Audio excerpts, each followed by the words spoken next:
Hey guys, Real 2K Insider here. Welcome to the first edition of NBA 2K Rating Stockwatch. I wanted to try a new NBA recap format where I'm going to be looking at the games played in real life and then assessing whether a player's overall rating in 2K will be trending up or down based on their performance from those games. So I'm going to be reviewing games from opening night, October 19th, 2021. There were two games, the Bucks and the Nets, and the Lakers and Warriors. So let's start off with the Bucks, who beat the Nets 127 and 104. Giannis had 32 points, 14 rebounds, and 7 assists. He came out of the gate looking like he's hungry for a second ring. The two-time MVP and last season's Finals MVP looks poised to capture more hardware and cement himself as his generation's best player. He is trending up. He even stroked a three, and that was something that he was reportedly working on over the summer. If Giannis can shoot, it's over for the league. So, trending up. It's worth noting that there are four players in the game that have a 96 overall rating. It's the highest rating in the league. So, I'm recommending that Giannis probably is going to move up past the 96 going into as the season moves on. And worth noting, those four players were Giannis, Durant, LeBron, and Steph Curry, who all played tonight. So we're going to see how the contemporaries all did. Chris Middleton, he had 20 points, 9 rebounds, 3 assists. Pretty standard game overall for him. No movement. The silent assassin just keeps doing what he's doing. He's going to go down as one of the all-time Bucks in franchise history. And Drew Holiday, he had 12 points on 5 of 7 shooting, only played 18 minutes, left the game with a bruised heel, so hopefully he doesn't miss too much time as the Bucks are already without Dante DiVincenzo, who's still coming back from the injury he suffered last year in the playoffs. So it meant a larger opportunity for Grayson Allen, who had 10 points and tied his career high with 6 assists. Probably got a little more playmaking opportunity with Holiday out of the lineup. And Pat Connaughton, he had 20 points on 8 of 13 shooting. It was 4 of 9 on threes. Connaughton's been underrated in 2K for a very long time. And it looks like he played more of the 2 rather than the 3 in this game. He's been mostly a 3 with Milwaukee since joining the team, but with the absence of DiVincenzo, he slid down in the lineup, and between the two of them, Allen and Connaughton, the Bucks are really not missing DiVincenzo at all. So I would recommend both of their ratings going up. And with Connaughton playing the 2 rather than the 3, that opened up time for Jordan Nwora, who he could score. He just hasn't gotten a ton of opportunity. He scored 34 points in last year's regular season finale and then had a pretty solid Olympics. So the Bucks are hoping that he can lock in as the backup small forward. He'll certainly have an opportunity if Connaughton has to play the 2 rather than the 3. So let's check out the Brooklyn Nets, who lost this game by 23 points. So while basically all of the players on the Bucks, we marked them as trending up. The Nets, players who lose, who are on the losing team of the team had a blowout loss. Some of them might be trending down, but one of them is not Kevin Durant, who had 32 points, 11 rebounds, 4 assists, was 13 to 25 from the field. Only 3 of 6 from the line, though. And the 6 free throws are kind of a little low. I'm going to touch on that in a little bit. James Harden, he had 20 points, 8 rebounds, 8 assists, was 6 of 16 from the field, 4 of 8 from 3, and then 4 of 4 from the line. So he had a solid line overall, but to me it was just like a little deceptive in that, he only had 4 free throw attempts, which is very low for James Harden in general, but also low when you consider that Kyrie Irving was not in the lineup. So the NBA, they instituted new rules to prevent offensive players from creating some of the BS fouls that, fans were beginning to complain about, making herky-jerky movement, non-basketball movement to create contact with the defensive player. So they're cracking down on that, and they're going to start calling that as an offensive foul. So players knew this, and they've had to adjust a little bit. And it seems like free throw rates for star players, for the most part on the first day of the season, were down across the board. We'll see how much that trend keeps up. But James Harden notably was a master of this, and he averaged 12 free throws a game in 2020. And that figure decreased to 7 free throws a game last year, with Harden taking a lower usage role with Durant and Kyrie around. But as I mentioned before, Kyrie's not around, and it looks like Harden maintained a similar usage rate in this game.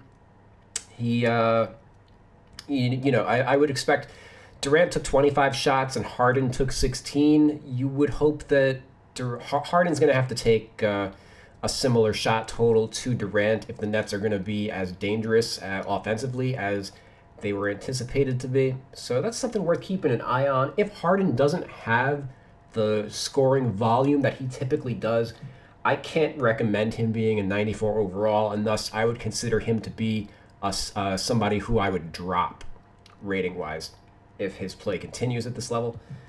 But someone who his stock is on the rise for the Nets for sure is Patty Mills, who had 21 points on 7 of 11 shooting, but he was a perfect 7 of 7 from the three-point line, and he did all that in 29 minutes per game.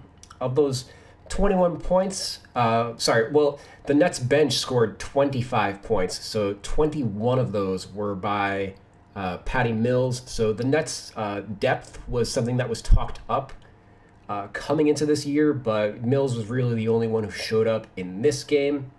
And it kind of makes sense. Like the Bucks, everybody knows what their role is, and they are they're also a similarly deep team. The Nets are still figuring things out. They have a lot of new faces, so it's understandable for some guys to be struggling out of the gate. But as far as Mills goes, he basically said Kyrie who in this game, continued his Olympic excellence, and he's been bandied about as a potential sixth-man candidate, certainly if he's going to be playing 29 to 30 minutes a game and getting good looks as Durant and Harden command most of the defensive attention. You can definitely make a really good case for it, so I would say that his stock is trending up. Nicholas Claxton, he had his second career start in this game.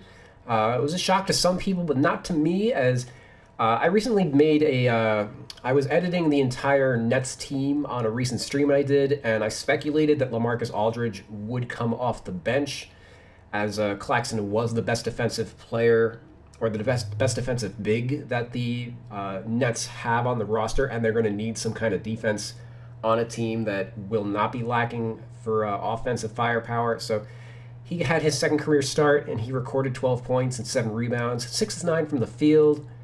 Pretty standard, nothing to really get excited about. But the fact that he started this game and is probably going to be a starter moving forward means that we can push his stock up. Someone whose stock is not up is LaMarcus Aldridge, despite returning from retirement, which is a great accomplishment in itself. Aldridge, he came off the bench in this game, and he had 1 point in 16 minutes. 1 point coming 0 for 2 from the field, so it's not like he took a ton of shots or anything like that, like he had a bad night or anything. But it was actually his lowest scoring output since his rookie season, when he went scoreless 6 times as a rookie. But in the however many years he's played, 14 years since, he never failed to score more than 1 point. Needless to say, that means his stock is trending down. He probably should not be considered a 79 overall player.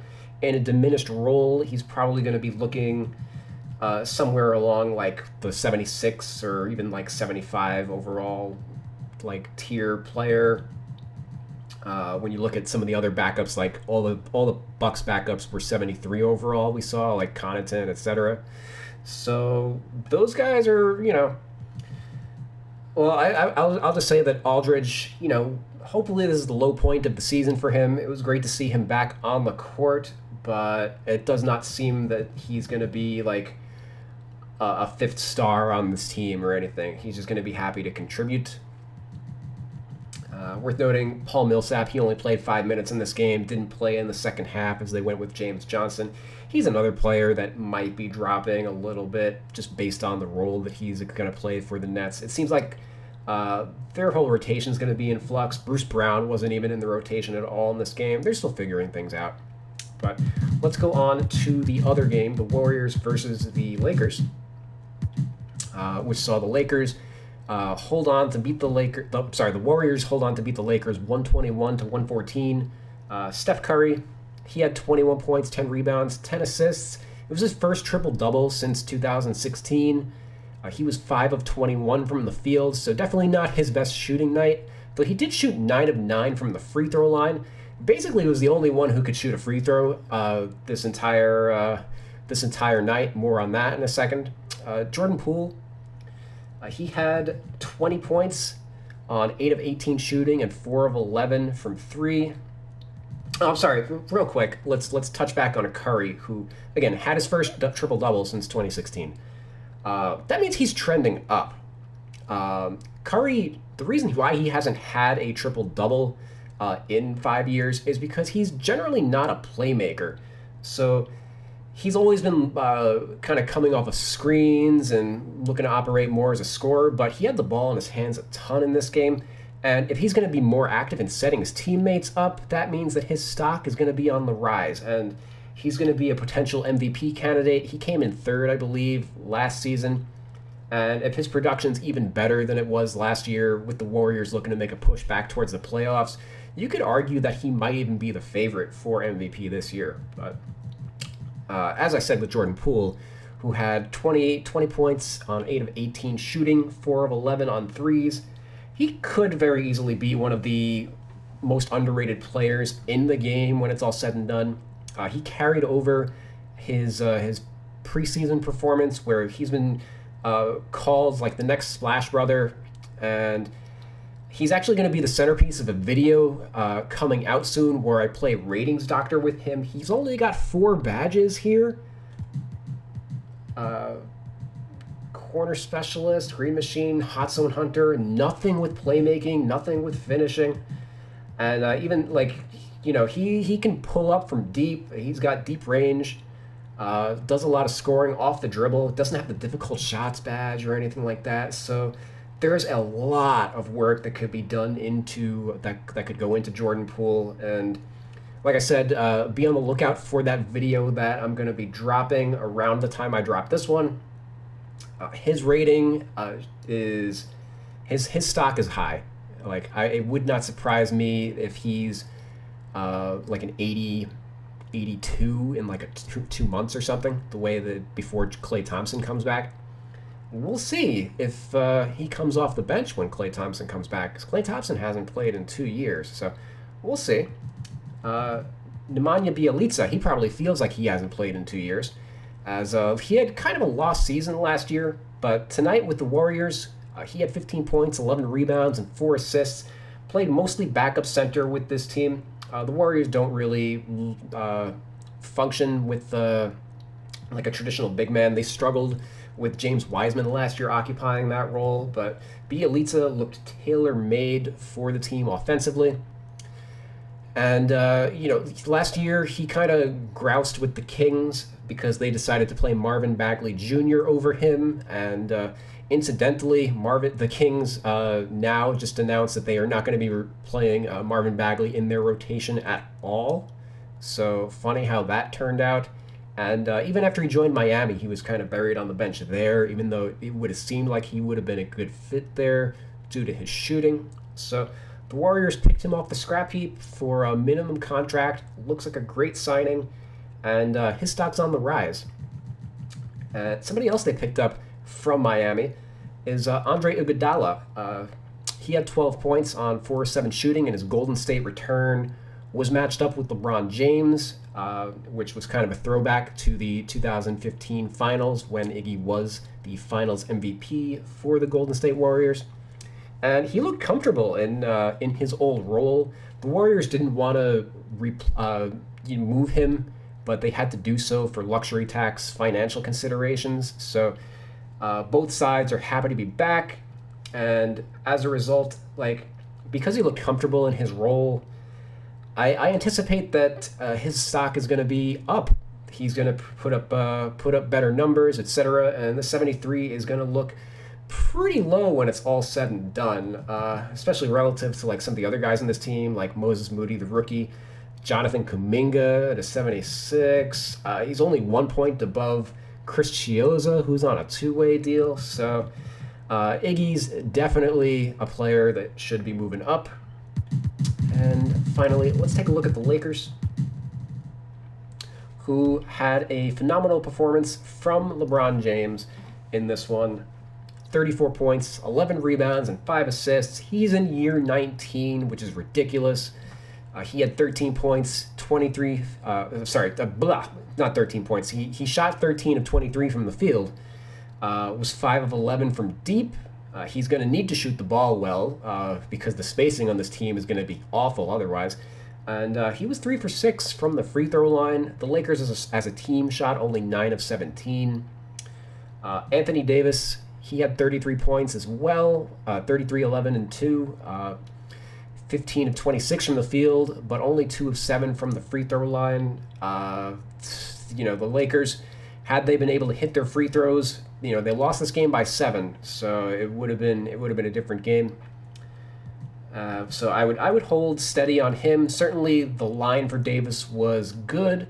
Actually, now we'll say that he's trending up because last year was kind of a down year for him as Davis struggled with injuries. I would say normally, based on like the 2019 season, or I guess the 2020 season, the 2019-20 season when the Lakers won the championship, I would have had Davis probably as a 95, 96 overall. So that 93 is reflecting that he struggled last year. So while he struggled from the line overall, his production was solid, and he'll probably go back to being that level of like all-NBA first-team type of player. But Russell Westbrook does not look like he's going back to that level anytime soon. He looked absolutely lost out there. He had 8 points, 5 rebounds, 4 assists, was 4 of 13 from the field, 0 for 4 on 3, did not take a free throw in 36 minutes, also had 4 turnovers. And like Westbrook, he has no idea what to do when he doesn't have the ball. And that was highlighted by him getting hit in the head by a Rajon Rondo pass. Yes, Westbrook and Rondo shared the court, which went about as well as you could expect. Halloween came about a week early. And LeBron James, he gave a lot of lip service during the offseason about the team wanting Russ to be Russ. That's what they need. But at the end of the day, LeBron looked like they're a LeBron of old and was dominating the offense, same as ever, with with Westbrook kind of just standing on the three-point line, not sure of what to do. And, that's going to be the blueprint for the Lakers in big games. It's going to be LeBron and AD dominating in the half court. So what do you do with Russell Westbrook? And I've already heard it suggested that Westbrook, you could play him with the second unit and, to break those guys up and let the second unit run and all that. But it's like the Lakers didn't get Russ to be the 2022 version of Montrezl Harrell, who, put up some regular season numbers, but at the end of the day, they couldn't play him in the playoffs due to his limitations. Harrell was making like $8 or $9 million a year. Russell Westbrook makes $40+ million a year and is pretty. You can't really trade him otherwise unless they were going to move him for Ben Simmons or something like that. But we're still a little early for that. This is the Lakers are, at the end of the day, they're Russ's hometown team, and he wanted to come back here. So this is something that they are going to have to try and make work. It's going to be really disappointing, not just for Russ, but for the team in general, and for LeBron James, everybody involved. Because if they can't get Russ to be Russ and for this team to function, it's looking like they're going to have another first-round exit. So his stock, in case I didn't mention it, is extremely down. 86 overall is kind of like a fringe all-star. It doesn't look like he's going to come anywhere close to that this year. Probably going to trickle down to the low 80s by when it's all said and done, pending without any major changes to the approach of the team. But anyway, I hope you guys enjoyed this video and my new take on on how I'm going to recap NBA games. Be sure to subscribe and like this content if you enjoyed it, as that's going to help the algorithm. It's going to help you're going to be able to see more roster content. the more this channel starts to take off. So thanks again for watching, and I'll catch you guys later.